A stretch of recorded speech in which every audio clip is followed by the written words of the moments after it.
গত এক বছরে ৩৫৩টি কারখানা বন্ধ করা হয়েছে সাভার, গাজীপুর, চট্টগ্রাম, নারায়ণগঞ্জ ও নরসিংদীতে। তাতে ১,১৯,৮৪২ জন শ্রমিক বেকার হন।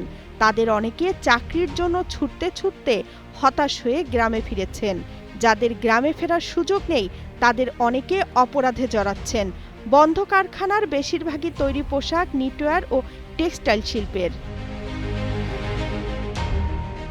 সাভার আশুলিয়ায় এক বছরে ২১৪টি কারখানা বন্ধ হয়ে গেছে। স্থায়ীভাবে ১২২টি, অস্থায়ীভাবে ৯২টি। বেকার ৩১,০০০ শ্রমিক। গাজীপুরে ৭২টি কারখানা বন্ধ করা হয়েছে। বেকার হয়েছেন প্রায় ৭৩,১০৩ জন। গত ফেব্রুয়ারিতে অর্থাভাবে স্থায়ীভাবে বন্ধ হয় রপ্তানিমুখী বেক্সিমকো গ্রুপের ১৩ পোশাক কারখানা। চট্টগ্রামে বন্ধ হয়েছে ২১টি কারখানা, বেকার ১০,০০০। সীতাকুণ্ড উপকূলে ছিল ১৮০টি শিপ ব্রেকিং ইয়ার্ড, এখন বেশিরভাগই বন্ধ। চালু আছে মাত্র ২৪টি, ফলে বেকার ২ লাখ।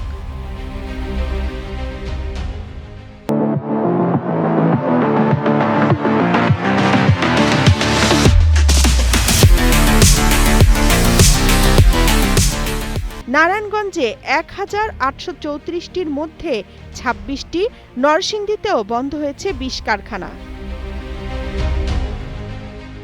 শিল্প মালিকরা বলছেন, কারখানায় শ্রমিক অসন্তোষ, ব্যাংক ঋণের উচ্চ সুদহার ছাড়াও কাঁচামাল আমদানিতে এলসি সমস্যা, শিল্পে অব্যাহত গ্যাস সংকট, দফায় দফায় গ্যাসের মূল্য বৃদ্ধি, নিরবচ্ছিন্ন বিদ্যুৎ সরবরাহ না পাওয়া, অব্যাহতভাবে শ্রমিকের মজুরি বৃদ্ধির ফলে উৎপাদন খরচ বেড়ে গেছে।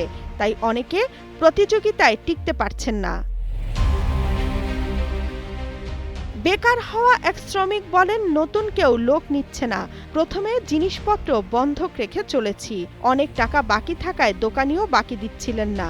বাসা ভাড়া দিতে না পারায় ঘরের সবকিছু রেখে বাড়ি চলে যাচ্ছি। এই কথাটি আসলে অনেক শ্রমিকের, অনেক পরিবারেরও। একজন শ্রমিক বেকার হলে বিপদে পড়ে পুরো পরিবার। দেশে বেকারত্ব বাড়ছে, অপরাধ বাড়ছে, নিরাপত্তাহীনতায় মানুষ। সমাধান একটাই, কর্মসংস্থান বৃদ্ধি। Desk report, Kaler Kantho.